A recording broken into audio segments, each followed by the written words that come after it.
আমরা দেখতে পাচ্ছি বারবার আমরা এই কনসার্নটা দিচ্ছি, বিশ্ববিদ্যালয় প্রশাসনের একপাক্ষিক আচরণ দেখতে পাচ্ছি।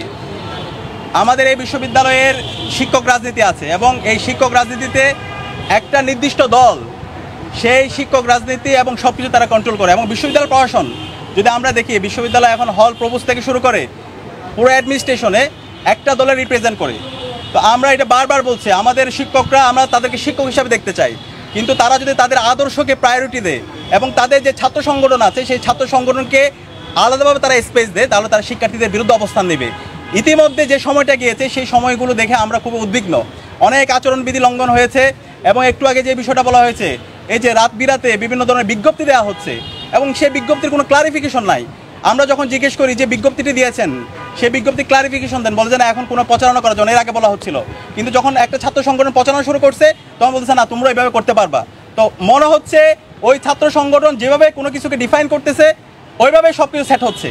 তো এইভাবে যদি চলতে থাকে আলটিমেটলি লেভেল প্লেয়িং ফিল্ডের যে কথা বলছি সেটা নিশ্চিত করা অনেক কঠিন হয়ে যাবে। তা আমরা অনুরোধ করবো বিশ্ববিদ্যালয়ের শিক্ষক, তারা আমাদের শ্রদ্ধাভাজন, তারা যেন শিক্ষক সুলভ আচরণ করে।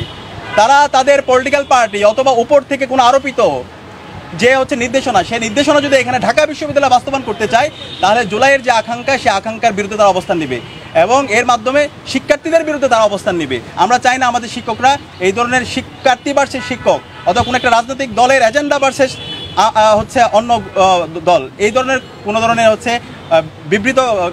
বিব্রতকর পরিস্থিতি তৈরি না হোক, সেটা আমরা প্রত্যাশা করব।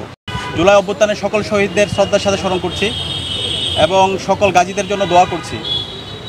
আল্লাহ তাআলা যেন সকল শহীদদেরকে জান্নাতুল ফেরদৌসের মেহমান হিসেবে কবুল করে এবং যারা গাজী এখন আহত পঙ্গুত্ব অবস্থায় আছে তাদেরকে যেন দ্রুত সময়ের মধ্যে সুস্থতা নিয়ামত দান করে। প্রিয় উপস্থিতি, আমরা এই ডাকসু নির্বাচন উপলক্ষে ঢাকা বিশ্ববিদ্যালয়ের শিক্ষার্থীদের স্বতঃস্ফূর্ত উচ্ছ্বাস দেখতে পাচ্ছি।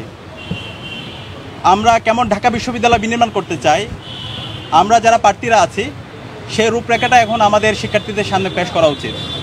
কিন্তু আমরা যদি প্রপাগান্ডা করি, আমরা যদি সে আগের কায়দায় ট্যাগিং এবং ফ্রেমিংয়ের রাজনীতি করি, তাহলে শিক্ষার্থীরা, আমরা এই ধরনের যারা কাজ করতেছি শিক্ষার্থীরা তাদের বিরুদ্ধে অবস্থান নেবে। তো সে কারণে আমি সবাইকে অনুরোধ করবো, আমরা যারা ক্যান্ডিডেটরা আছি, যত ছাত্র সংগঠন আছি, আমরা সবাই যেন দায়িত্বশীল আচরণ করি এবং আমাদের আইডিয়াগুলো শিক্ষার্থীদের কাছে নিয়ে যাই। আমাদের যে জোট, সেই জোটের পক্ষ থেকে আমরা বলতে চাই, আমাদের এই ঢাকা বিশ্ববিদ্যালয়কে আমরা পলিটিক্যাল ইনস্টিটিউট থেকে আমরা একটা একাডেমিক ইনস্টিটিউট করতে চাই। আমি যখন ঢাকা বিশ্ববিদ্যালয়ে প্রথম বর্ষে ভর্তি হয়েছিলাম, অথবা আমার মতো এখানে আমরা যারা আছি, প্রত্যেক শিক্ষার্থী অনেক বড় একটা স্বপ্ন নিয়ে ঢাকা বিশ্ববিদ্যালয়ে ভর্তি হয়। ঢাকা বিশ্ববিদ্যালয়ে আসার পরে যদি আপনি জিজ্ঞেস করেন, প্রত্যেক শিক্ষার্থী সে বলে সে বিশ্ববিদ্যালয়ের শিক্ষক হতে চায়, অথবা একজন সরকারি আমলা হতে চায়, অথবা ভালো একজন একাডেমিশিয়ান হতে চায়।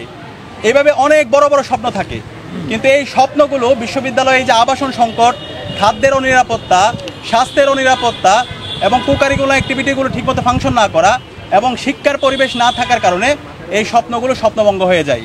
এবং এখানে রাজনীতির নামে অপরাজনীতির ফলে শিক্ষার্থীদের রাজনীতির প্রতি বিমুখতা তৈরি হয়।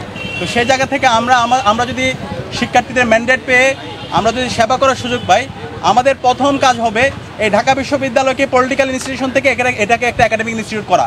এবং আমাদের একাডেমিক ইনস্টিটিউট করার জন্য আমরা বারবার বলছি, আমরা টিচার্স এভ্যালুয়েশন সিস্টেম চালু করব। শিক্ষকদের মূল্যায়নটা আমাদের করতে হবে এবং আমাদের শিক্ষার্থীদের লাইব্রেরি ফ্যাসিলিটি, আজকে আমাদের যে লাইব্রেরিগুলো আছে খুবই ভঙ্গুর অবস্থা।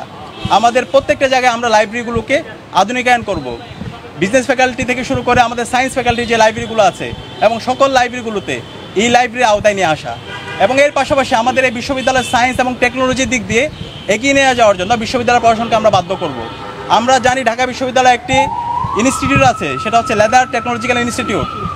বাংলাদেশে আমরা জানি আমাদের রফতানির অন্যতম একটা খাত ছিল, বৈদেশিক আয়ের অন্যতম খাত ছিল আমাদের এই লেদার।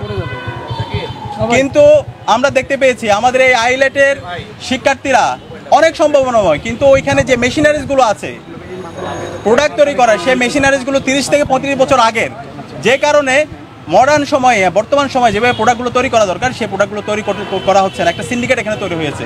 তো ইনশাআল্লাহ আমরা যদি শিক্ষার্থীদের সেবা করার সুযোগ পাই, আমরা অবশ্যই আমাদের এই আইলেটকে নতুনভাবে আমরা ঢেলে সাজাবো।